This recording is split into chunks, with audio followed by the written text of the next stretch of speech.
Bakarina Akaba TV. Bakarina Akaba TV. Bismillahirrahmanirrahim. Alhamdulillahi rabbil alamin. Wassalatu wassalamu ala rasulillah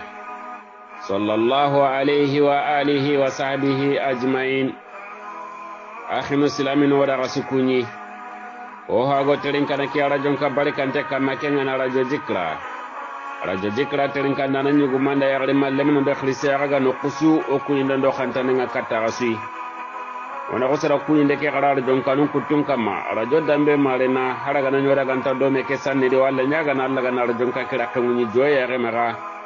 Allah subhanahu wa ta'ala nyaga na Allah ga na khair nyodo islamil le mun sara radio resungane. Oda mura Allah subhanahu wa ta'ala magare. Aga duro tebe yara jun kanu ko Allah ganinya television kanu ngako tarin tonde Allahumma amin. Ona duo jabi kota nya kengani juman kota nan cage kado wa sunka no wanda kadi duo jabi kaso walla nya gana wa duo be nyana Allah ganna su jaboda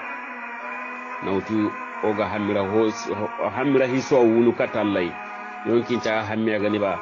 na burun kibara hammiya gani ba kaitin kibara hammiya gani ba len kibara hammiya gani ba yagun kibara hammiya gani ba kompon kibara hammiya gani ba hammi ho agawi wallahi subhanahu wa ta'ala nya gana Allah ga no hamira hinu kusu jara wallahi subhanahu wa ta'ala nya gana Allah ga no wa gasu kisino da gasu tanga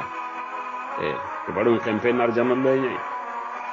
o haga de kibe siko kunde kenyanginda akesu nyamenya yonki saho naburo lemmeo kahitin kibaro gollen kibaro asu nyamenya asu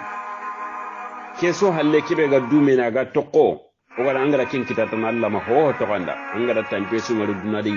tampe ke halle ga nyanda ngana arjanna lo nya wallahi Allah ma ho to kanda ora mura Allah ma gade Allah ganna arjanna nyora ngani takke Allah ganna arjanna nyora takke Allah ganna arjanna nyora ngani takke odo sarano do sarano charano do yari yaqu o yari yaqu ncharano do ore mu nan daga wala islami ga ko soda Allah nyago da kasura da Allah ga narjana nyura takai ni kisi jahannaba inde Allahumma amin akhili odo kitabe kana do me hisnul muslim islami ga dutta ngana ti kubena min azkar al kitab wa sunnah gelle qur'ana ikin ko ngona ado fare ngada do no benina ngada do masatiya ngada do tangatiya odo kunya masalan tabe gelle sun kasunasi alhamdulillah ho mata ko sun kasun diganta onati atoko ko tabane wala mabito hilli ko tabane agana gabo bita hilli kamalla ndalla hinu ngale ba sun kason pakato sun kason kinye auta to bita bane wal mabita hilli Allahu akbar Allah nori tige ngalla ba o yaru ngodo yogunu da sumu do me rigi intayro kallen kinye ma ho nyallai wakati kenkiye oda mura Allah subhanahu wa ta'ala magalla gantinniya Allah gantinniya dita ko nukunya arjana kallan tan o xabe gara sumu dome irigi walla nya gana o gana waga khallen sumu dome Allahumma Allah gana kini rasul waga sun qaso ona sumu dome o ga metrin kana kar dun ka barikanta bane ne kamari o do manilli ni katarai Allah gana kin ko tan ko insha Allah ta'ala bane halle ga wasu ko mante arna nyu wala nan peut-être dilen kayna taagale garenga o do radio Zikra naga bismillah ta'ala on rasa gene katti groupe tawhid o khara mo imam Ibrahim Tunkara awdu ku insha Allah o gardi kata gaiti faida nuna ado ta'ammulat nan caage gadi juma so gadi ko ke kota juman kota kundu odo sahiba ko khibare ngame sahiba ya manu ado sahiba yugumanu Allahu akbar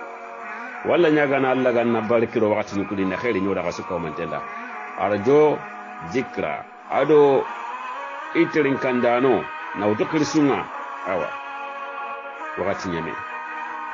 wa harmi ro gikeni nyana ko liwikeni ke urure nangaba ke sabuda oda garne khempelen ki juma kay bi iznillah taala sun qasun juma lagare 1443 walla nyagana alla gantanya o sun qasun lagare gelli sun qasuna sigoro kitabe kebe game uresuntay o ma utitu ho khanne maga ganta at-tawfiq maga gemme odo sawaba ngame kitamobe dukata kulona kisi magaro kololo nundi magaro masibon tay nundi magaro balaw nundi magaro hilla katungol nundi annabi sallallahu alaihi wasallam ado tongo Allah mbatte ke fo hoy do nyanya ho hunda mberi ora kenya karara aga me ogille sa sa me kenda higabe hamu fare sallallahu alaihi wasallama ho duwa ho faren kinkin gilli lagari iya rongunyi baka kan konda gara ana do nya kon nan tigella so onte do nyon kon aga har sai do wuronga do nyon kon aga na ille ngara kare do nyon kon aga na baki kandi do nyon kon aga na ho hunda mbenyana do nyon ke sabuda o gillo gara do nyon ko ken gara ne o hamulo na hakla yan kan nyanya sukama lenki khalle na magam furi de gelaga na nyiri dar su kutunga danga maga lenki khalle nga gilo duro ko to amuru ale duro ko tan na muruti hisnul muslim bas ona gara hobe utara jo jikra kamma duro ko to kim murin danga nyande anna usra bikin tinto ndo honne alla dungen kamma mangari isukita mutanga wa akla nyan kande nyana kinya kamma gello na gri ado sasa naga ode yogunu titare timante ode yogunu ko dwonu yoguna dola kunko do se henno gonyi o hagar kuncu aka huma me tanjike duwawu antron cigindi Allahu akbar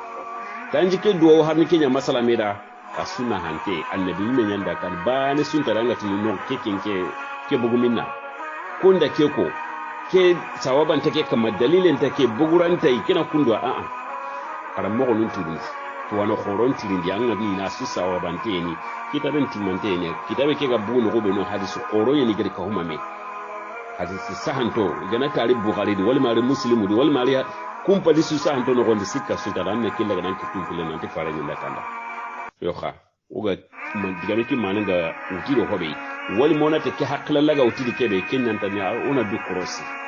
du krosi ina do battenye no kunchwa agada ngari uga tini faida nu faida menu gona ko ni magasima nan ti angara ti faida tani faida menu tananu ko nan pakalan to kadari ho gatin ke ko an ra ko junu hillita junu segita tam nere ujineta duro tan pakalen ta gondi aga mati faren da ko amati farin ti kada kida bari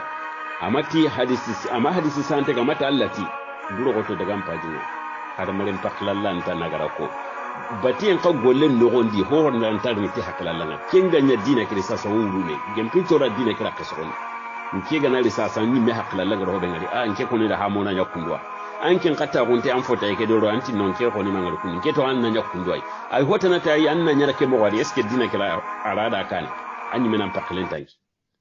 ona masela banikin nketi lenki uro na hila arakanu filani an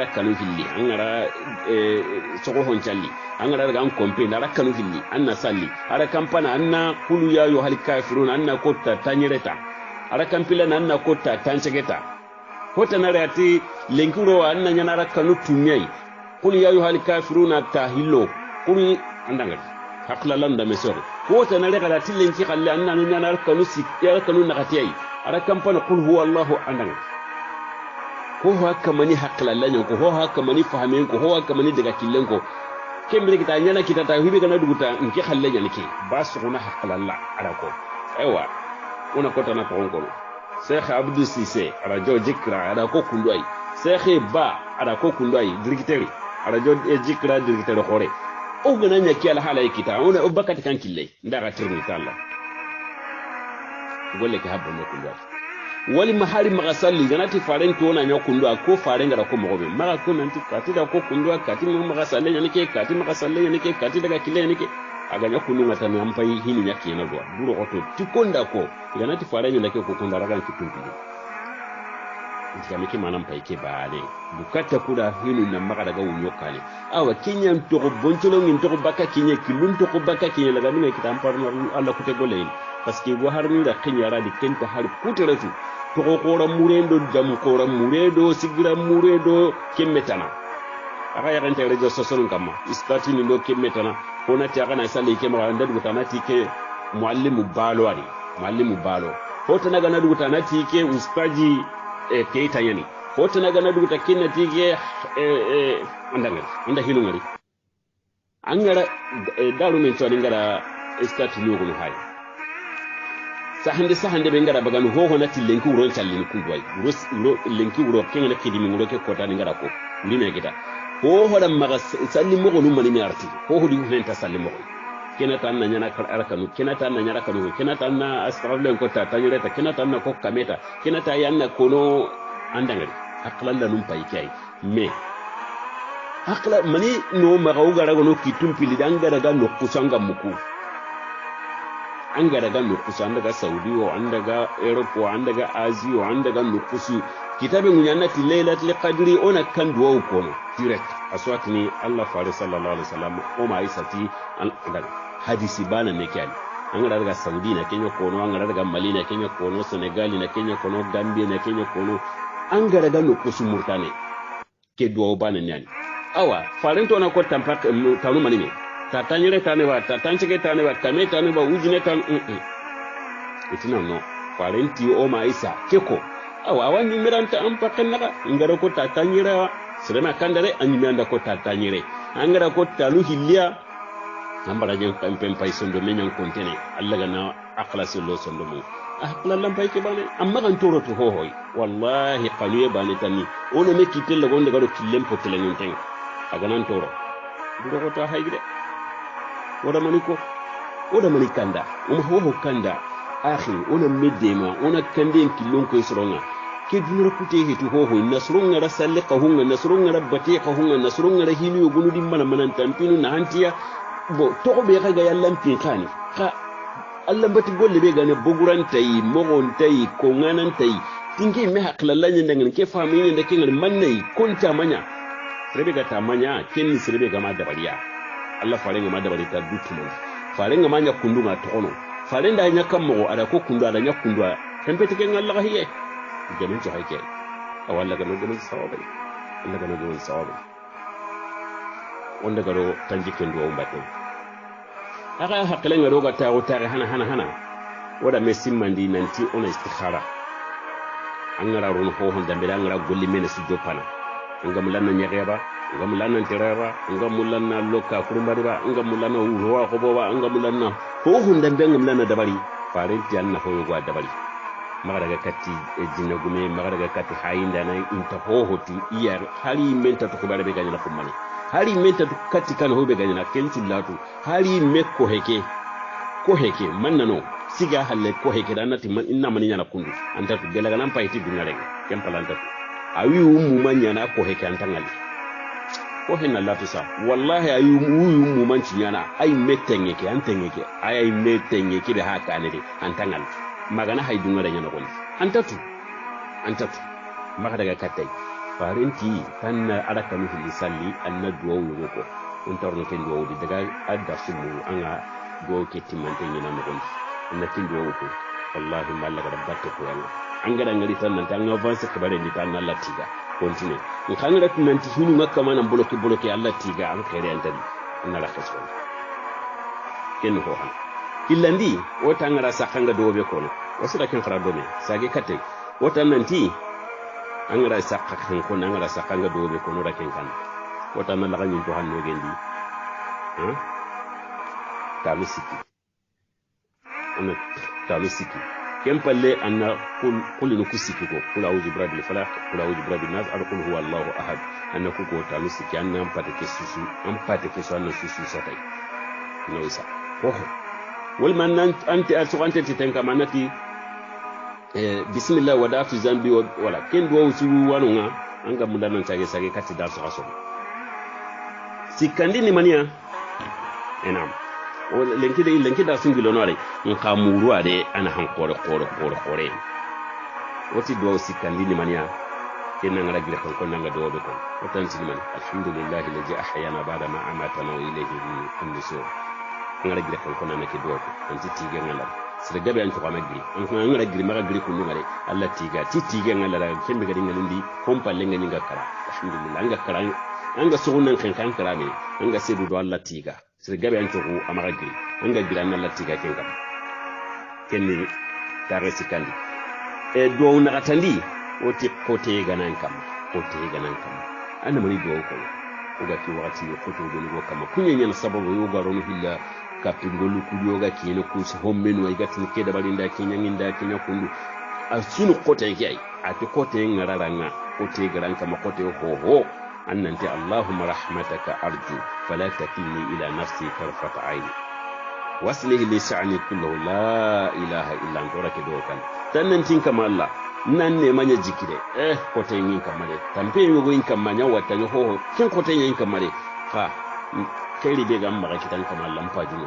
jungai kairi be gim maga allo so intenga angara warin kane kama mpa jungai kote yin kamasasa ka marin tuga ndikati mere nan tini ma sembe ni nyima hakla lani fa menye ni ngental jagoyin marin tuga ndikati kenga tarfa tayi har ya rata kuduni ko hon to sunkin maga mete sunkin maga hakala la sunkinga ngin pinu kunani kama ampera kede mpaji na kinye walima annema kede mpaji na kinye kamalla aslihi lisani kullu pin tanu tsuroni na ngani kamalla la ilaha illa anta bat kama nisunta gadatan ora kedo ganda ko ta tare oti kenni na katandi karagandi kenna ngararon joren o makanda o ta Allah faram mo hota hali joren ake tille wasa ntu kada kindo ko hali Allah farin rada joren Allah farin nan kenya mbal an kin gara joren di kunam ko hajuna maga anta salamu tanan daga sire su hajunta maga me Allah farin do honta bana Allah fare adanya ya ga honyo ya ga nadaya Allah farin po hona ko pine amma kan toro sa intan kin gara da joren nan na do nyoko anga do kibe ko nanda mungu koy iga mpaka kanne nan talla farin da ke do kan ne ko no tunu kan mako kya saburi ga talla farin jogo anga da Allah farin jogo daga yin kabare mu gude akuni kundu ay dukata kudan na kundo onu tu ima ko no nan tin Allah farin bon to gombo do la bulo ko take hakala la bure bugan to no menga aga na suruku ngima ta kana hadisu ku bonon ni ho hoyi aga kana tasro na hadisan palla aga ma batin po horanta nan ma sai Allah farin kabare nya kam farin kabare nan ta ko nan ma ta hadise kuron ta barisa ati duwa umpai kini gangara da jore ni fare sallallahu alaihi wasallam aga na ron jore da tune a'udhu bika allahumma inni a'udhu bika min al-khubuthi wal khaba'is ke duwa ne kini ko en kamalla parno no ko be no ko sen heti mene jinna num palasi ni jinna cetanu burundo jinna cetanu yaqaru ay gumande yaqaru man kam ngata ngani kisi na fare ni kyapo abugunte anata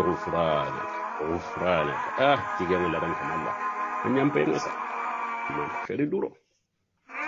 an mena jate laga ande gante jore ni degube ganga ko xambugun ti alhamdulillah Allah yande ambaka ko yanga telle no tiganen cagani kata Allah sa an nanti Allah danga no gufrana an nyampe harbe na nyampe kamuru andaga wona daga kati do tumundinga ati ken do ni angara bakkan kandanga do be ko fare sallallahu alaihi wasallam kana baki kan nan tabaka kununga ta ko bawun nan daga timmi ay do nyana nan ga kono antina tawakkaltu ala allah wala hawla wala quwwata illa billah tawakkaltu ala allah wala hawla wala quwwata illa billah annabi min tangara ko malaika nu warso to ko ke digan ko ni setanu ko na meganci setanu jinan setanu ku be no igada seleti do ko mon batin go jarabi do goro no problem ni diga balawun ki yelo iga hitina nun ki yelo iga kama na lan kuti gollu an ngara ke do ko tani malaika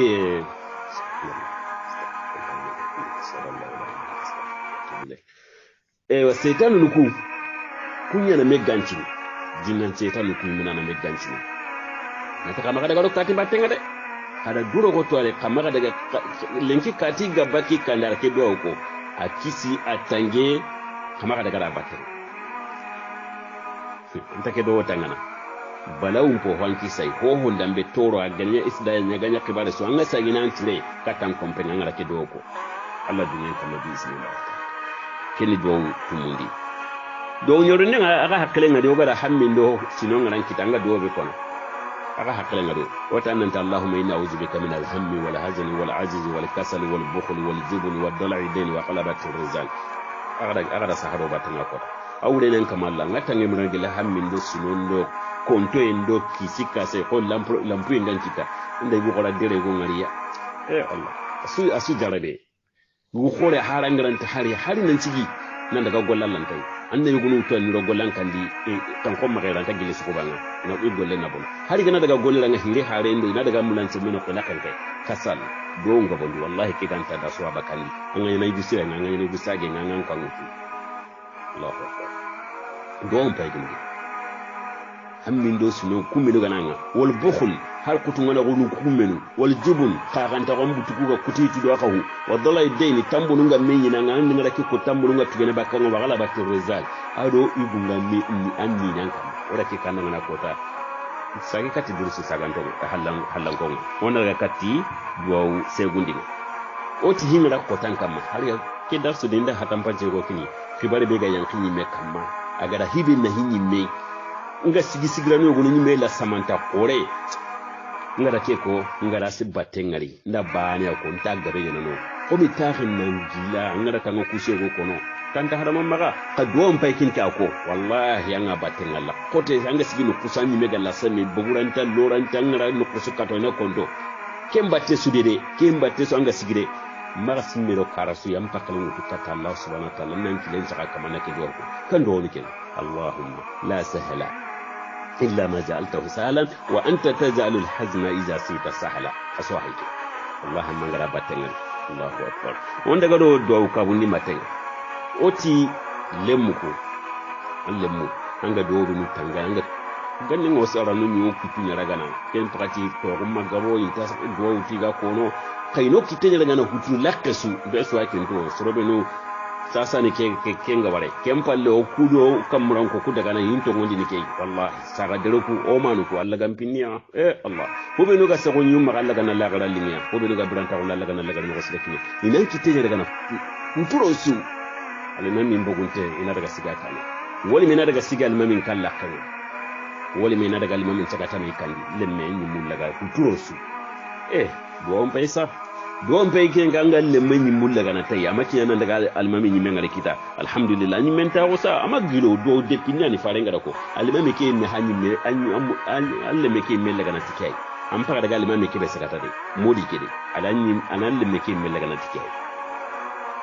Allah ma ka garanga ti modi do modi tale men tabal aw modi ni kai ko daga na kat mon tale be tille men ni mulla awalle men turu di do bani anda ma daga katai i daga na kat modi ne modi Allah kuma sire modi Allah kuma sire kede anda kati kanye modi anan le menyi mulaga galle menyi mulaga na tikebe hakim pakenya kono kun ahaki antina uizuka bi kalimati llahi atammati min ash-shaytani wa hamati wa min kulli aini lamati ulaga farenyi al-hasan da al-husaini in mulaga na tikebe wallahi atangana ni lemenyi mulaga tay Allahu akbar Allah gana lemu kutangora Allah gani kurosi kempa lona daga kati do tamundinga maka kada ngani ngati masibo nganan kita keta ga dawra ga hotan palce ko rekini masibo nganan kita anga do be kono kalle dan kita ba wanya kinan kalle len kalle yakin kalle le ho kalle ho ga dan kita wal man na burumboro wal ma khibare be tanaga dan kita masibo nya gani do nya na nga kono akota tare ni aka hakle ngadi mpakati hari o gana do nga me dona ke do krosi surtout kare kare ma gasanga karano kube no gara kube no kare kare debendi igaro kube no kare kare daga non kam man ta ka kunyen sanga karano ada duro ko tane ke tanga sagana srondi aka kunyena sro an ma kallen kinga agana ni me kam manga tunu problem e gadi anda tunan tanan kam make mo wadi iganari masale nan tam mafati kesi kema manteni anga kemu kusirebe rakhenya amma fati ke kanunteni yoka akonga na sire kada duro ko tangana agana singa korano kuro siari kama kanya non portuka yanda kallemu tanga talongo to awal islami kati fati ala kema nyasa aga yugo yonku kutwa yuguna di sondo watinya na kunga andi butun kutuma ko ta watendiraga aga sanga karama ko kada ya kamuru kaduro ta kan kinye soro be no gara digal linyon ko no honne igara hakla yan kande ko no honne igara waga sondo munyan kanini aga ha masibo ko ren amma mengara Allah yi megati musibatul maut tikalle masibo kalle masibo nyare kan bugo nan kingarri ta go siren mafati siren paba fati siren le nigon fati sasa akhi go fati awal islamin wa wakati haka kutunji haka karasa sasa wate no akhi ala kasonisa wali mangala hali ke do ko no magati allahumma na ko ko mo bure godi mambutunga kuti no akini ko ngana sirenga harama gilo aswa hake mpa ko nanda inna lillahi wa inna ilayhi raji'un inna lillahi wa inna ilayhi raji'un ken fallanati allahumma ajirna fi musibatina wa akhlif lana khayran minha do kya hage farenta ngara ki do ko hoyi anki naga fata ngara ki do ko nanti inna lillahi wa inna ilayhi raji'un allahumma ajirni fi musibati wa akhlif li khayran minha ki do ngara ko ga granto no menyi me wallahi ati mallaga ko wara abate mbado ko wara kuna aure ni nanti ona Allah da yara wasu saga ne katakin Allah in kan kuma Allah anno musundi ke masubo be gini kito anna musun sahindare nan tage kada anna halle hada hindangani khairi ba sika suntari malaga hora batin ora salama khibaren ka kada ngana ko daw akina ga fata kinkin di sapala pel ike ina ko kullu yiki sorogono ko abu salama kullu yiki demal ko abu salama kullu yiki suturni nim ibre ke kutenno ndi daga ko abu salama ay ne jigdum ko ta ke to ko kulwa kado da kido wati a to kido ko na to kido ko ngata sirebe gara yari Allah fare sallallahu alaihi wasallam abu salama ra tindono Allah fare nga la jikuro Allah kanne do demande do suturande do khairi do hoho abu salama ran ta har tindono Allah fare nga sallallahu alaihi wasallam a hari yari Allah fare awa hari arjanna wayan fara abu salama tari awa Allah fare nga sallallahu alaihi wasallam arjanna kallan tan ko ane ya kai suna arjanna abu salama tano Allah fare nga no khayan fara abu salama tari Allahu akbar duwan bai kin ka ko inna lillahi wa inna ilaihi rajiun allahumma ajirni fi musibati wa akhlif li khairan minha malaga rabb ko ya ngabate an kina mafati ke duwa gobali anya khanya mafati ke duwa gobali an kina mati ke yagar kin ke katin ke yakke ke wallahi ngran kin yakke ke ne kita makuna kundo ngarno kuno ko sembe nan to ngi kido ko nan ngarno ho yari awa hasunan yakke khana kibe gadaga anga ke kunan ko sembe gal sikka sunta alle no anna bro ho hon dambe anga da kido nya Allah ho sa gana batin daga paske be gabona korona do ngabondi sa nto korona do ngabondi ora do ni ko wara daga karata ne kun ka kamono frappe yakkamana canga toyi an kana tan linin tanga diga me ko kunda kun anta min yinanga nan cigi iko kitikilendi la ilaha illallah diga kanna ko nan daga nan mam turomba gawre ayanga turunga ronandi an turomba giwre sa an kente Allah anna mula kuwa na fahamu anna mula soro kuwa ni tiga ne kebe igana to kwankin gari tumo gombe wallahi wa gilli igilli baniya o ga garanta kiniya Allah wanonga an kena Allah tunan kotin ke yankin na anna kanka man khila amma tan Allah kallin khawalla lokutu anta an talli ne ba in khawa ken talli mo gotu anna man sallime ne kono ken talli de in khara me dabarni an gilu ro yadi amma tan gilu ro yadi he in kida nda koyanya ntaken keninga ken uten khara ken koy me nyana different na minni akuri mo anya mo inkinda gilaga nan islam ko mpo siranga mbagasu anya mo kikinda tike duwa ko na ke duwa ko no ngalla nyaga nan dan kala kimme ko inna ke sinna wanya nan ne ran ciren yaro ndi ne gandi siren an kana me dabari an nasiki kata Allah malla ga batta ko ngolo me glo dan ngalo sero sugare kata Allah fare Allah fare ko tengin kawati daga ke duwa ko tibe gani daga nati ken kama nati ke duwa ko nka iski Allah fare li kompeyari sallallahu alaihi wasallam ga me yinai ne mi ke dina man ke ne re nayi faringa tan aga siga nanti Allah karama nyana Allah Kenya akama mugaga doni nya sorobe no dangane kere maga aliyu ya gonga nya watagri kitele ya gonta habaten angina ja farenga ni khalle nya kulu dina ke kina anya sunya na jarane nya dubal kullu petisa ibe gana din ti Kenya tina daga ke duwo ko ibe gana ti Kenya na ti Kenya an kana me kada ngani ke Allah gana fa mo srin on daga do duwo no baten kempa lota ngara duwanga kurun challe ora kinga gara ngani tageni daga kasetin mu ngara salli kuranga duro ko to magale nan ki ton classe mi kulunga tan mo ho ko nan daga no o tanna duwo nyoko no o ta alima mi ngara ta Allah ko ka nan al fatiha anata Allah ko ka ila nan na salla nabi na Allahu sallallahu alaihi Muhammad wa alihi Muhammad anata Allah ko ta skan nan duwo ko renda o tanna ta Allah maghfir lahu warhamu har kan take bale Allahumma ighfir lahu warhamna to ke sagani en kama hinne en kama yampama kana to ke sagani magana Allah ko ta sikani ko na duwa nyimira ado kara hunci ko mante kemba te suratu na assalamu alaikum anyame wonde gado do tamundi ndo hilandinga kenya ya galo alhamdulillah ke bo ko ta nyagali tay mo siri ngada do ke ko tani akhi wala misaji ngada katina tinda ke do nyi ke rasa ke atiken juma so ani ke gan fawana loti iya khani ida darsu ke kay katti madamu anti ke do ha ken gere awa ken fara mo ndake wala katto ko alhamdulillah rabbil alamin ara mure ni kay kada kudo go bondi sagi katti kay o ga tangara rono tanya kenga do be ko annan kitela tengenga wali manna taguman cikin ya katta tanye ke da haranga man kitanyi mirai taguman cikin ya kore katta ida annake do ko wota ga nalinga gara kanu hili salini kama kinyi me dabari ka ke do kenko do ke haikin ke dukata kuda ke kare do ko hunda be Allah wahi mutu yela mana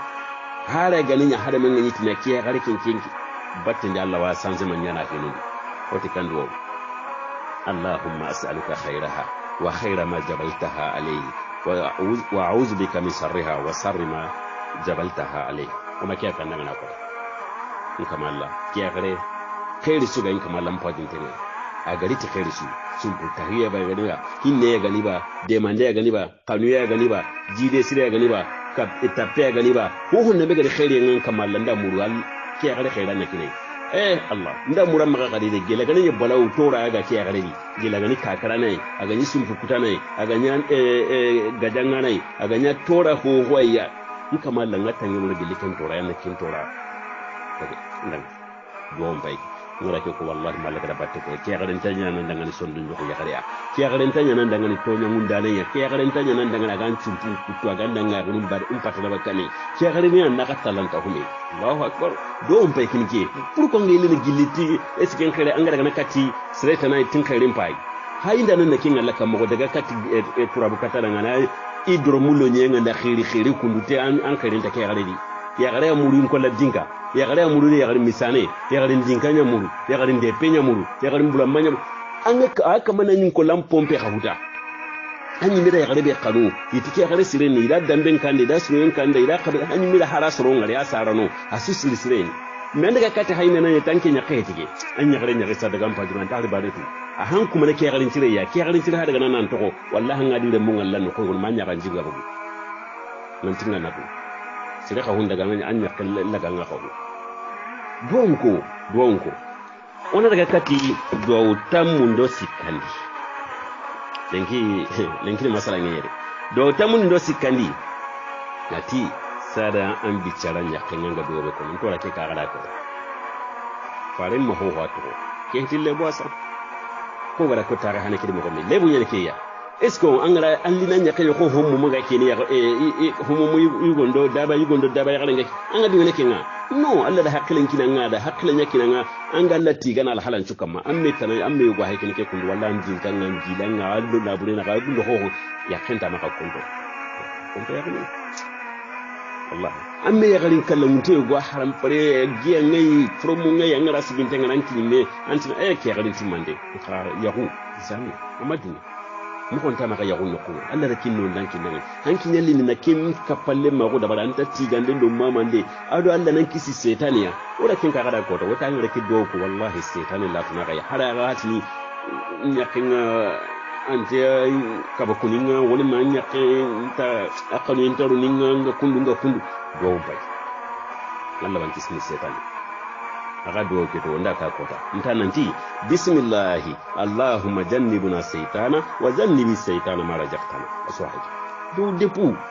min kitta to o haklu ku ga daga no ko biya ka duro ko te maga ga tourner de do on bay angara ke ko awre nan kamalla walla to ndi saytana anna saytana la to nari war ta ko de walen ta angara ke ko saytana la to nanga hala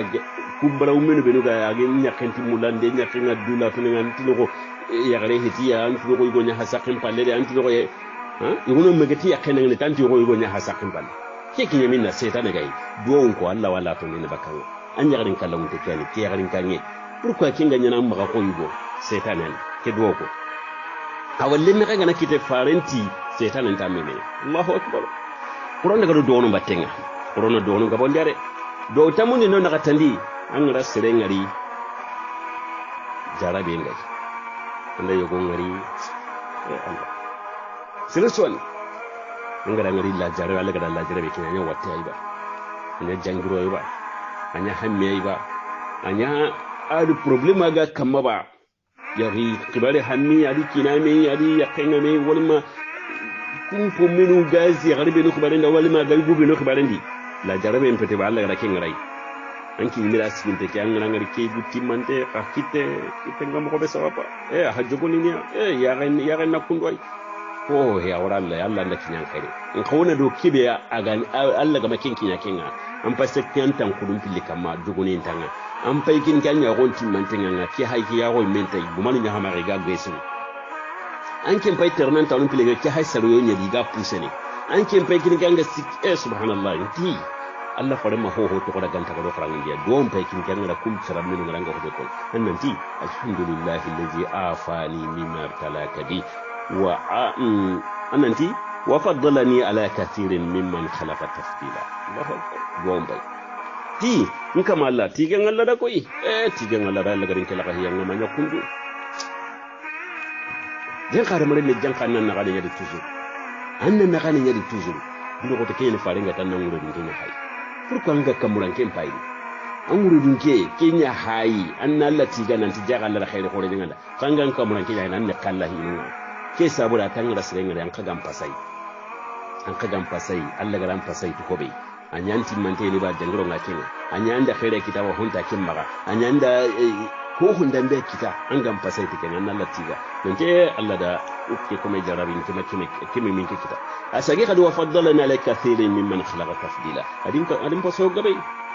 jarin da kim kan pasiyo boy Allahu akbar aja talaga ke yo go hat an kin ngatin ti wallahi kun Allah do ko taga kun go ko haterno tanya hari mi kanji amma tan kin pater nan tanya ta hari mi kanji wallahi yo go haikin ke kurmunun ne anken ko dita anta dum pilika me ke hanyi yene anken man ko wallahi moto sete ke mendi tubu ban moto mi danzoni Allah mo moblim fini non do kuma anken matti ti moto wallahi yugo hayale amiranci ne batin amiranci aga terne aga na tira ga na kiyene ko cande ni matonunga en kama Allah duro ko tan nan cimme nan talla dan qasu solo don wal do on pay kinge do tamundi ndo karaga ndi wonda garay ngara ku ngal ku bre anya kusi aho ku ke xibare nya ko nata ko ni ke ku xibare nda hadama yugulu kanundi yugulu gana giri kundi na busawu ina khirinde mutu kita karamo ke ku ha tare nangani de nke kanu len ku kundi de kidin fare ngoro hobe kanda kundi tangara simekin kamata wallahi ngadu lagahi kuni man yaku o mate ku unfeti magati gamem di ko mo goyeni ku unfeti nanta wabakati yare ku unfu ka heti nanti ngwenya nai kuyo gona di kenya tani ando khibare yugo so wa kan ngan kuye kuyo gona di akibare gwanyin kollan wakati so an rasa kan kuye kuyo gona di kenkin adigasu ahlam ku menu an tani gari ko mulebre ku nu di menu an ga kisura ga hammiya ta Allah fari sallallahu alaihi wasallam fiyo gora nan kengara kiriti Allah fari ke ku ya da tan ku imanya tige ku hoyo go gadi kollan kutu halle kutu in kolla ke kutu halle wa wurni ya ku farin ta ala di to satani maka kama ga sani na taranku haka ga ku kummina farin ga hobe kanda atiringa maka kanu ku hummina sa sire gondin kari sire godin kutuwa sire godin cedi imbe yari maka kanu sa maka daga katiyo ga kan manna hiki nyanga kawu jare sarari jare nya kundu na kari ahan kunko kenan ga kawu ku wusun ta ti saragai farin make ku nu kusun nan tangara ku yana sadaka nya bagani har Yusuf ke samu kai kin ga su ku tare ko na mun dai Yusuf ti tan na sadaka nya bagana na kenya ku a sadakan ta kuwa kun ga ne ke be ganan kitata a haikin kan ra kan ku ke an ra giran nan daga ni to hanno gani kan su ka ana ta'awuzu billahi minash shaitan anyare setan ne tangi mur setan nan daga ni to hanno gani an gani tete be kamane le me ken karabani kabani an ta an toro maka la kan sare dari ken kana danzena maka kulla kan sare suda surtout an konne an daga an kulla kami yugura du to kana hatari aga da hatari kebe an ma mun da kunni hatari na ranan nyamaka kama ka kunya nan to ka sun lenkin ke kuyare an kulla ka so di baka to on kun kono sira suba adam parengar hobe ko kundi tananga ki ko Allah antimo tan na kan to hanno gendi tanu siki anna yele me bakante tege na tangi muri setane tanu siki an ni tete be kamane le me karabani na nyime so haike kullo ko se anya me lew anga ku ko men sa su daga pubel sai ba go tati gi ke gili kina kirgi kempala tigi wakati ni ke ku ni ku no ngambe ga wu sai ba nyanda ke kore ati gili ga kirita ndi wallahi la kahiya itu Allahu akbar wani annabi me mahoho to wala ganta kada hatan fantora na'am do tamuni do tumundi kenya ko ganan kita an gama dunyati ko no dimana hada mar men nakon dinne mene an sa gon suranta nyanan da sa allu mun suranta nyanan da an garon hinu gonu da an tanya nan cagoyi o ona masala daga har ya gonga an kin mangara kan pa bada ngani wallahi mi pa ban keke aga ga min kin ke go ina dukarniya amma kenya ko ina mutinan kini kenyu go na illa mali tartine na gollu nyanga hinu na kem mogodi koy an kinyu go kana kem mogana daga katampa ba impa ba wallahi ma fon kire ke gare ngama ke gare ya hali ngan na debe nyima wala ngurno wala man na tina du karniya wona to ke gare ya gum manya tanga im wallahi ma fon pa ban ken ammeli na yare fon na ke ya kem pale nga du karni ndallahi hinu ngal ha kem batisi di ke gare nari alele be karabale hina ma ya qauma la yardahu an kingala kanu kibe antanya na kingala nya kunkota nan kam atikin mene garan kita anya hohon dambe ita annan ti qaddara Allah wa ma sa'a fa wal ma qaddaru Allah wa ma sa'a fa don bai ginte do depe hohon dambe garan kita wada ya gon kubare ke kwata kempala gabe ko honda be garan kita garan putu anyi do hoy go batten amma kita daga do bagi anda kita amma kita daga class india anyi da hammi go ya daga do visa go batten an suyi amma visa ki kita daga do kayti go batten kaytin kubare ma daga do kompo go be ta kal sulla asuda ko honda be kita nga sigira batten anga suyi anga maka kita annan ta qaddara Allah wa ma sa'a fa antum setan ala tuna setan an to ko menen an keti duru ni gay kem palle gen ke an do sike timmantenya ni mene an ni kawna na kikin kitata setan golle an rasulan nati duru ga hite ke sikina daga batten ai don ko ti qaddara Allah alla ra kutu kundwai wa ma sa'a fa'ala aga na kibe gana Allah saga na kinya nyana setan ne adaga na an ta lora kita in kinya mullan nan paklu ni hayin kita duru hete nan kunna an kinna ke diga me ko loran ta kamaga keko ti qaddara Allah Allah kita kundwa wa ma sa'a fa'ala ga na kibenya adunye tikenya adunye ni da tike manya kawna nga kita imamine c'est normal pourquoi nga kita Allah tinta kita aga tinta kita c'est tout iblis salatu no daga na ma sa'a fa'al on daga do tamuni no nyeru ndinga Allahu akbar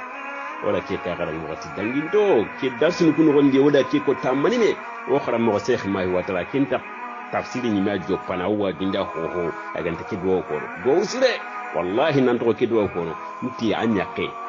tinke yakin ta gonya nan ta ne kin kon ta yata ni ya jikum manyala halanum manyana kum gonnan be magarinya gundi magarinya anki na din toro nan kinan timmul lanki nan nya gundi na illo gono nyana kundu le mun kon to nyin ta gonga gompay ربنا هب لنا من أزواجنا وذرياتنا قرة أعين واجعلنا للمتقين إماما دو ديبو الله أنك ولا من الله يمدغان خاني عندك أنا كاتكوي كل ولا من تروندي ناندا كل ولا كين نيانان تشغوي كل ولا كين نيانان تشغوي أنا رادغا كاتي سوندان كينا كورتو أندان ياكين كورتو أما دغا no do ngabo Allah yimena sonu meke khandi katana ko khanga daga nan ti jino nu nyanan de ma korto nyanan de ma hoy tanan de ma Allah la ko sendi wallahi kitengan kanal khamu ko la maka sire korto maka daga ho hondande la ko fasa katalle mi anga do ke wuro rabbana wa kamalla hab lana kinindol min azwajina gilo yaquna igo nyagana min azwajina gilo yaquna wa dhurriyyatina ado dibaku oremu anna kusunyo dangani qurrata a'yun yaghra kuriya ti yaghunga nyani agamanya ndanga yaghra kuriya hamiduro ki yaqida ni mega tanga mulla kinyel nyanki maga sonno ndonga hamiduro kanna gompa nan to ko wallahi nyakiti anni mi mele samina antinya est ce que duro heti parce que kebe galin duro kede kenka manya hagara ke golle da bari kin Allah subhanahu wa ta'ala anan yakki le mananda anan yakki nyanan chagonya limu anga mulla nyakibe awanyan sika sungabi alle menya mangundi alle menya manjoti alle menya man la sama nangara ta kankana maka duwa nga bondi sa ti anni yakindille munni ndangani yakara kureya igo yakaran kana kundare min azwajina annan to okinanu o juriyatina doremu ankina gan torono ankina garan ande go ankina garan pam wallahi yakarugo ni cedana iltoro ngen kanedi wallahi yakarugo ni diya kan jini ni kina wulen ke baten ka kada wakati danyen tege nti yakarugo wallahi hari na wajin den tenika kinen linte kunda ne ani talon karnya wal manay ku terile kinen ga de gube do kay funde be do logoy be do akaru ku himbe no der wallahi ya ke duwa ke duma kama ati kina mi ki mi al tellement ko wajin tabakatro alhamdulillah rabbil alamin nan harai statin pai sasa hal sasa kine ke stati daga ha yan Allah tunani a hani su gundo mana tantini do la ilaha illallah bombai ربنا هب لنا من ازواجنا وذرياتنا قرة اعين واجعلنا للمتقين اماما مالك رباتك يا ان شاء الله wanda ga do won batten harbe do tamun ndo segundi woti kote ga nan kita lemme kote na len kwari yede lemme kote anda ga nan katti modi Allah lemme kinan anda ga nan kiti jinna gume nyanya lemme kinan gijin katana bambara do magume kurabu katana no wallahi kunyime imi be wallahi soke ngare wallahi ime no ranta lemme kinu ayime anga yogo ni lementa ime ma billahi alazim lementa ime ma kinna le lemme kinan kinga kamaro hari lemu kubina ma ime ma swasi alla nda kine kunu ngara ime tirindi sasa nanta na kalle mene mula kille mebe ga ma billahi ni hotana hasul hobe ga isike anga nyina alla da yogo lemme yogo kina kende ka sabon lemme anga nyina lemme passe yogo mula kimma nyare mo anga mula lemme anga nyina lemme menta ma ga ime ita nan takini do sanan ne na nan takuni hayni lemme tamara do on pay kinje annabi nyime zakariya nabillahi zakariya ada Allah khiditi ke do way lemme manya magalla lemme kina Allahu akbar zakariya wakati be maryama ga danya ga kamana Allah ga kamana kabakun kinai ati maryamu an ki Allah da kusi ki mani ni kullun ku kinan ken era ta Allah atika ata Allah ki be anga tude Allah subhanahu wa ta'ala de kinye li ku idan ku ni ke kemba te siridi zakara woro misiredi zakara woro mihrabu no adaga misiredi na Allah khiri aga da dobe ko kempai rabbi la tajarni fardan wa anta khairul warisin rabbi la tajarni fardan wa anta khairul warisin ta hari do gileti anga kontrole ketangana wallahi kenyan ka badu sare nga wakati sanga kono sujudu ndi salle su tabela nga kono len khibare nga khoto malaga batte ko yang malaga manya digirere malaga manya brokere allaga nanya brokere ko ni tu yalla kama asunta le mekitaw aranya alla dan khairi lokiadi agara ke waranda tabebe agara kenyan da hobe alla bana natu kempa laga nanya kinga hiti malaga batte ko yang insha Allah wallahi ngalle mun ta hunan tanun kama wallahi ngalle mun khoro sikka suntali rabbi la tajarni fardan wa anta khairul warisin Allahu akbar anga wureto tinka malla la tajarni farda magin to mbane lemmintin maga huntin maga magin to kundu rabbi la tajarni farda magin to bane kundu wa anta khairul warisin anki ne khayn dalum posle khayma kan lemu kin ngan kama Allah ngan tere gin khaymutu gatni ka te kada me hake en daga na kundo balle mentin maga har lembane in kama Allah le hunto ho kilinga igati ni kati are me hunto ho nyaki nga jide ba yo bara hunto ho kilinga to ki do ko ke to ki ko na malaga batte ko yang on daga do kati do tampille tamundo kabundi wala ke ka gada tagala to o tan ki tengara nga tangane ko ngan ki tan to nyanga do be ko no sage kati da so kaso o tan na a'udhu bi izzati llahi wa qudratihi min sharri ma ajri wa hajir malaga abatte nyamalo والموت أن قال مسحن خاينغا سقطت يلا نتي ذهب لباس رب الناس اسفي وأنت سافي لا صفاء لا صفاء كصفاء لا يغادر سقما ولا كدو كان ساغي كاتي دار سواسن دو تامبيلندي كنيا سنون غان كيتا ان راكم هلا كابين o hay dilona dilon takku diga minoy dar suki negiri do kya batenga nallo hisno muslimin de asababu nya kiyai tilmen ko gara ku himen rotandi igrido batenga rejo soso nyaga modi yakamane diga men ko migara aga encourager na do nya ko han na kit sanki alla na bari krampi nyagoni alla ganta hammi to nga arna hunto hunyanganda arna khairi nyanganda igana kido kunna ko arini tombe hammi be ganyi me an ko sara sanki awida iro kunjo ay kita igona galla galla ngi de hakkalon tuwa hari liman ko ngo soro be ma kayele be katia akati mani ke yugora ile menkinanga awa serante hemo ko tisigina daga hay andanga idalladi do mbay kinike ku himenu ganaro nanga tananga ke do ko wallahi Allah kisni setan pilu kudo illa kapingolu ko awanta ngam do mbay ke o tananta Allahumma inna a'udhu bika daru tagani mi dronte kiti ana aslika anta bonno inshallah ga hamu oda sande ni mi wara batenga lalla agara sande ke ngari dai gelu hube no gada qarana ana asrika agana ile mananta an usrika agana nya damman اللهم إني أعوذ بك أن أشرك بك وأنا أعلم وأستغفرك لما لا أعلم دوام بيسا دوام بيس أولين كما الله نتنجي مرنا ننكسي نهلندي كهوتانا nga hobetu wali man nan ka fay gis murin kama Allah nga rogollu be no kadi hilla ka pengol nya kadi ngantatu nan to ke kono wallahi Allah wasu kon ko bakanga daga ni nganta mulanga modin kibaru ko bambaran kibaru ko jinnan kibaru ko kritikarta la ana so san kan bakani ko la Allah ga naken no dara Allah ntatu ma ko ga mabakanga ina ku ka tawani me nganta tu har khairi ho ga nan daga nan bakawre wallahi an nan khairi nan Allah ya ndalle mun kita an jemun da an proman an yagundi khairi duro Allah ta taru an kamata modi na mina bamara na mina kana kikile da wannan man Allah ta tumana tallau na ni kusi tan pino ga nyime di do ngabondi wallahi Allah ku bakanga an ya hin nan le mu koita an ya hin nan kina kaita har an kina to ranya ga ma mun nan kina ngalle mun faini nan ti duna ne kiyayi aran ta su kinan ngaw ai an dan kina ga ma gimalle mun amma an talle mun faini gelalle mun nyime ga ran dego an ta haini eske duranta ko nda khirpelen ke ba kuma na halle kula mun rani le mene hinun to Allah kamasa duwa ngabondi on daga do tampile ndo bani oti setan ngana kita setan ni su waso anga do ko lora ken kala wata nan tawuzu billahi minash shaitani rajim ana to ke gaba nauzu billahi minash shaitani rajim setan wala kuma wala man to salli khille nyana salli khille Allahu akbar angra ta hada to salli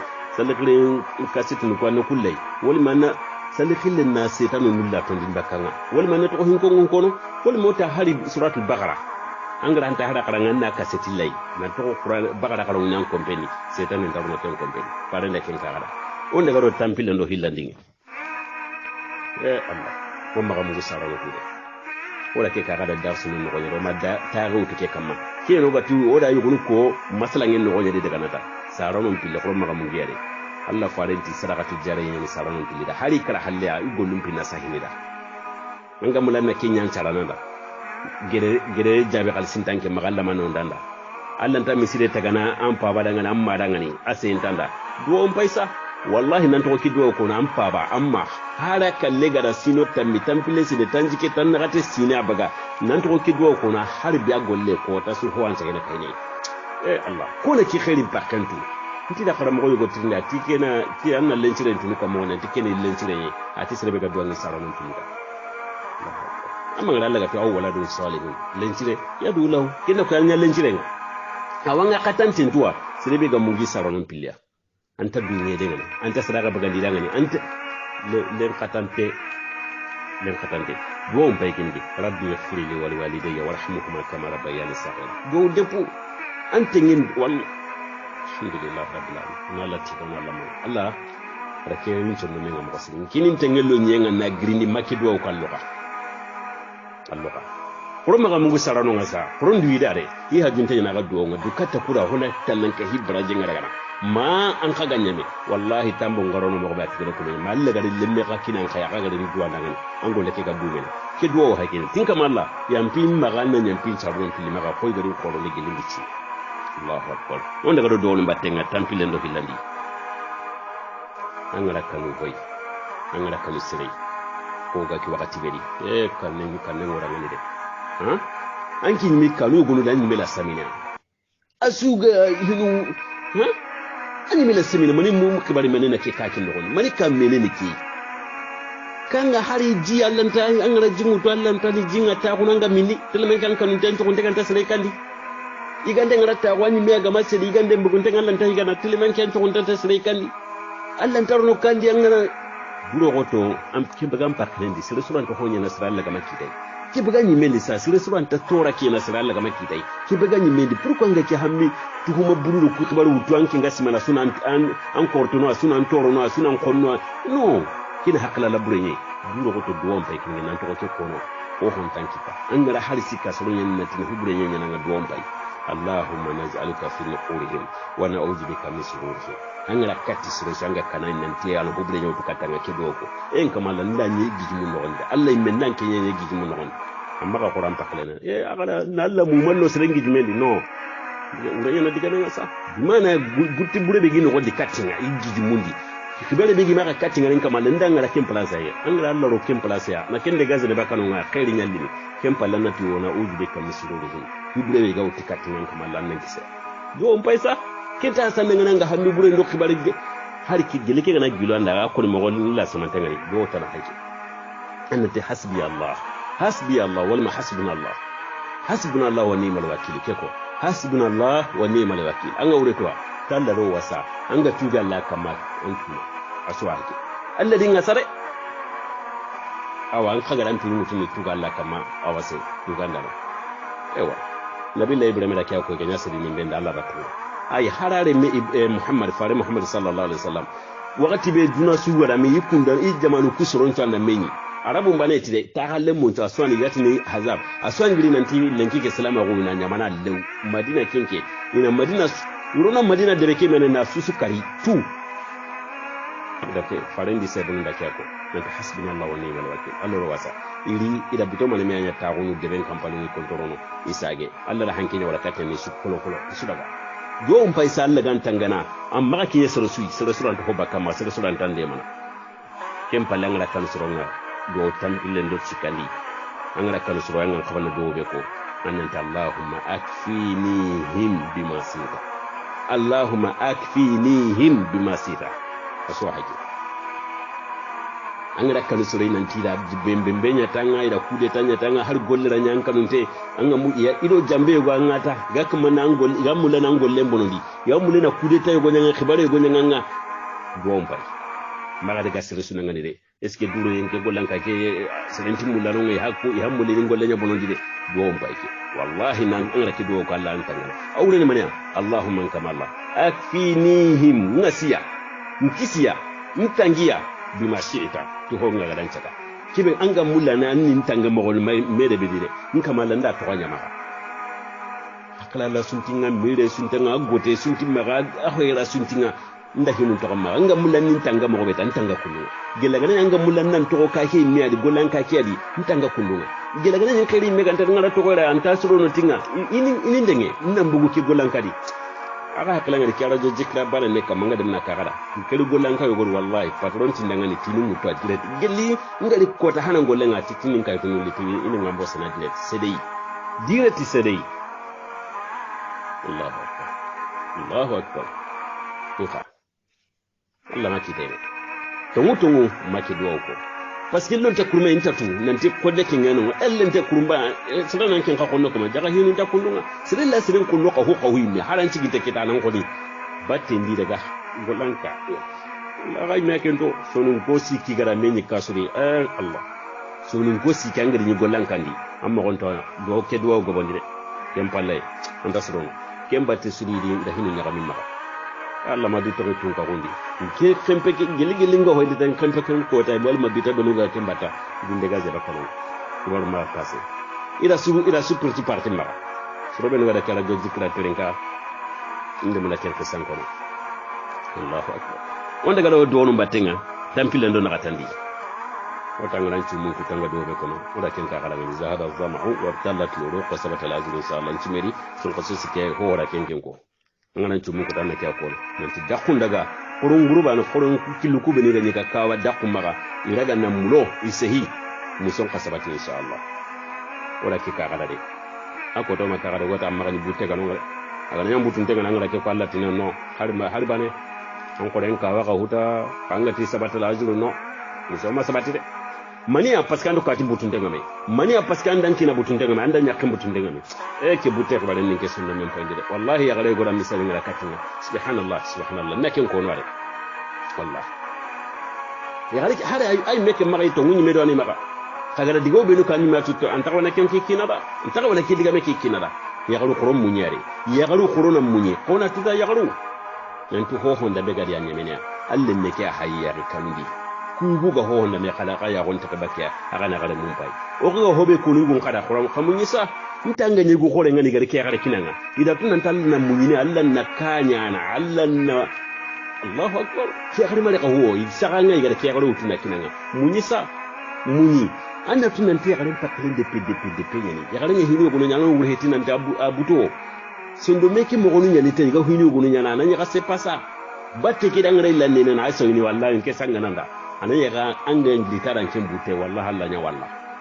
amma ngari so ga kono dan te gare ngari kati golle nya tan maga aga ni kara golle nya nan nakatu ko ko so do to wasa me mu ngura keswa ya haka mo ga kuma na rejo so so ndiga mu nyaraga kono hakale to ne ki ya gare gara digo bi ki kinara kine ki mu ngura ke yare amma ngari fare sallallahu alaihi wasallam ti daga jahannaba ti da ni ya garen po gabe ida ni ya imbenni ya garen po gabe ni mana ya garen po gabe na imbenno ko ki fare ken kale kitati mania ati hinu dantando agalla nganden ngara ya gare karama harai meren carante ke ketto no teke ketto ra nyandin to Allah gan nan ay meren carante ala ngana kine anan ya gare be kine be ga darti kandide ay mega tunan ke kine halle bone egriya igara khairi ke go gana ke khairin kita ne kaga da khairin kita ke go gana la hiya ni gana la hiya gana sahandi khala aga to ita ne ka jangire in khanta to kono aka mana ke kine langa malla manga min torare awa malla gar hita ka magana malla gar hita haro kine nya ko haro lemme ne malla gar hita ka maga ta ka langa den nga kine da ka kinya jahannaba hillandi ne maniya Allahu akbar ti ihi siringa la kunanga takfir وتكفرنا العصيرة تاغاك بالله قلت سنغ الله فارني من ده حتى مبانشري اتي تي انغرا انغول انغو ممانتي غولني يا كريندا عند هو هوندا بينغا دا خيرين فو هو عند سوتوري عند ياري سارو من تي ديما هو هوندا بيغا تي هاجين تي عند دبارا دغني كبار بيتني ما غورا غنا غادي اتي نغرا انغيل انكا كدي ما خير كتابرا ما رايت منك خيرا قد ما خير كتابا بلا انا كاكو الله ke kone halle farenga da ke kanda anti kon tanta Allah farenga ba nta na ya garen tuwa pourquoi kinga giliro ke nya gara batenga aga da ke kanda illa ne da batinda aso ni ati wallahi yam tum magare nke ma wuti tike re wallahi mbute ke ambu kutanga batte ke dati wallahi karanta mun ngana anga ke an ke nyama ke nyinga wa anga ke annat maka jata Allah ta jata ne hada ga na kampe nyinga tinna nya mulla hada ga na kampe duna ya garen tudin da nya wutu baki sina ba Allah ne ke Allah ta ken tugano abuta ya garen ga ke ko korona ya ru ko ra korona ni ragare ure mukumba sanki hona daga doru hona daga kikari hona daga doru la kada ku yaro daga ro mujime ure do on pay kini nganga kono Allahu akbar wonde gado tampile ndo tumundinga puru non jini bu nyampa ngamulla kutuni bicinu be do mare suna nyampe tanake do ko anti mani subhanallahi wa bihamdi annake ko kameta angara ke ko Allah wajibu gunci ampana farinti hada ganan woro kanati misla zabadil bahar hada ganan hangen babo nya Allah yampana ndangani wona da do nga harbe tampile ndo nyerundi balaw ibe gamulen kiti balaw masibo no magankita ke do wora ke ko tapatte nanti annanti ambugunte ankandi bismillah wala ma illa karasu nanti bismillah alladhi la yadurru ma ismihi shay'un fil ardi wala fis samai wa huwa as-sami'ul alim annake ko kamisiki kiendi kiyeke muma antuma Allah ye ko hon tan kita kiyeke muma di awo nellen khangara ko ron muma ho hon tan kita tamisiki Allahu akbar hawre mani bismillah ta'ala togonga allazi Allah kibe la yadurru ma ismi sawun ho gantan torono ta togonga madama ngada Allah togoke ho hon tan tordo fil ardi ga nyenya diba wala fis samai wala taga kamunya wa huwa as-samiul alim ali mukana ani tono Allahu akbar onara nyama ti duwawnu kutube no ga to duwawnu sikama to tampilo no nyero ngara danga to duwawnu siki o harna ko o ga katike wakati be kenga ne hijo anga duna he kundai o bugu sun kaso ndo hakati bati no kotana kenga ne hijo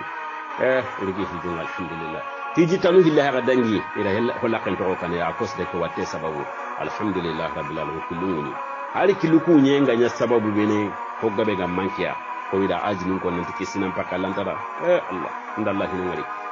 Allah no wali ala halan to kamanta ko da warni anda ngari ba illa hakke nyoko no kadi nanti ke hakke jamane su igan kawana hakke do tida kinta kande presque anta ken har takande kenda ko jama gamenta da yiri kadi anda ngari me kesu kamalla gane be takallari kamalla duma ga daga kundu nasa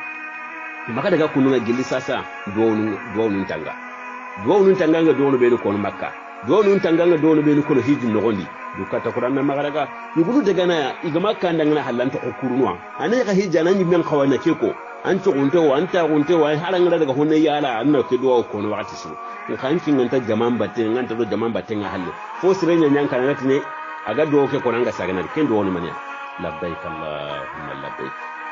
Qur'an ke do ko atanga gilli sasa kasuma ni men to wa haykin ke mina gaso nya harbi sigi mina gaso magal gaso kasu hilladi banan yana ga gara hidin pakatine do ke tanga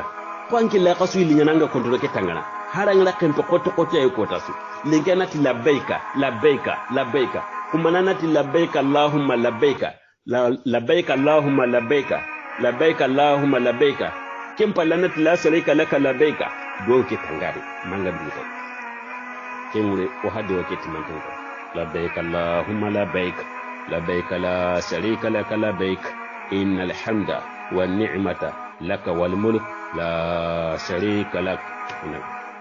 hawi guna di silenya gama ki kane ga kono da batanga la kingra kura ga sukuru don tangasa aure nin kamanda ni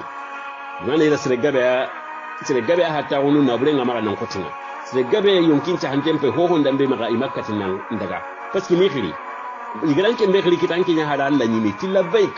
dan yimi den kamalla andin khira nan tinna lan an kake mpagari ndan yimi labbaika la sharika laka labbaik elin kama ndan yimi de kapalle masundan innal hamda wan ni'ma neman tigandin do neman tunan ke yakiteni lak wal mulku marayin tunan ke yakiteni la sharika laka kapalle masundan do ke so hake ke tangasa am pasan daga do soron batenga igange sunu ko jare an kai gira kan ne marida kan da gille qaso kane qasu ile kane atanga kem palle an lawi hajrul aswad anga dobe kono rabbana atina fid dunya hasana ngala sigi angala jopana nake do ko nti rawdo ke ken tangare ko na danganta rabbana atina halaga na ko mo ke na magata rabbana atina kino ka mauranga no rabbana atina fid dunya hasana kenya urena kinindo dunari hosire la gara ka hosire ke do so hay an paka do duna khairin do la gara khairin to akira rabbana atina fid dunya hasana wa fil akhirati hasana wa qina azaban nar annaki do tanga do tampile no ka wundi tan jikin ne ngani kebe kenya corona la nyaga ko mo nyono ko junubu nyana go hutundu nyana ko ngana hutundu nyana alla nyaga alla na nyampam maka ken chabura ko mesu aga na junubu nyana ko mesu aga na hutunde nyanga hutunde nyakama magati okuda junubu ngabe nyada balisa kuno okuwara hitulu golube ne okugare holle kape anga to ko hemene ari nanga seresu gari ko homene ari nanga surtout seresu ga ku modi ngoludo ku bambara ngiludo ku jinna ngoludo ku manamanan tantino ari wallahi ni meta honte tananti na iskal alla rayam parinke ba nki gara gollu melo be nya nki anda hantangel no la kebbo gonna holla din na lihi nki ande munna sahande nyen qur'ana sahati ke homene nki ande munna la ilaha illa allah aqurun hakle nangni mengana tawantina wallahi lan tan parinke ba no en ke okura ala mangari kibe gada imben kumunna nangalin tellan gonnin ta gada kengari na tubi lenki atubi maka no tubi ne ngo hobe ko nanda tanjike ka hatimene kenye ho hunda be junubu ho hanga da dabari hillaka pe golle o bad angara golle bur mene so maka jigi maka kana wure an ganyi jene na ba an ganyi hayne ba an ganyi golle mene su hutun da nyaga ni junubu nyaga ni maka ne rai awagi maka hari kanai awaddanga nan janki bakam patendi ko junubu manyanga bada duwa ki ha gine gane ko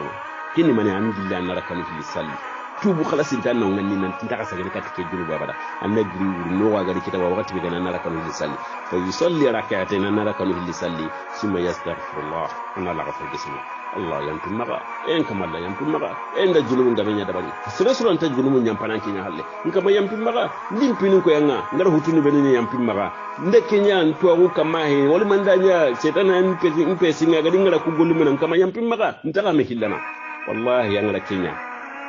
ati alla yampana dankin junubu law illa ghufra lahu gatta alla yampani ayampana dia law wala nyaga na alla nyampo uhutunu alla gana khair kina dara lenki tarengi lonware tanjike duwa wo hakala kenya wala katarai asu annabi men ndo akora ngani sallallahu alaihi wasallam dukata corona kisi Allah ga no daga kisi dukata ko na tangi Allah ga no daga tanga dukata ko na sukuri break no gondi Allah ga no daga sukuri dukata ko na lagara kita Allah ga na lagara ni wala ke na arjanna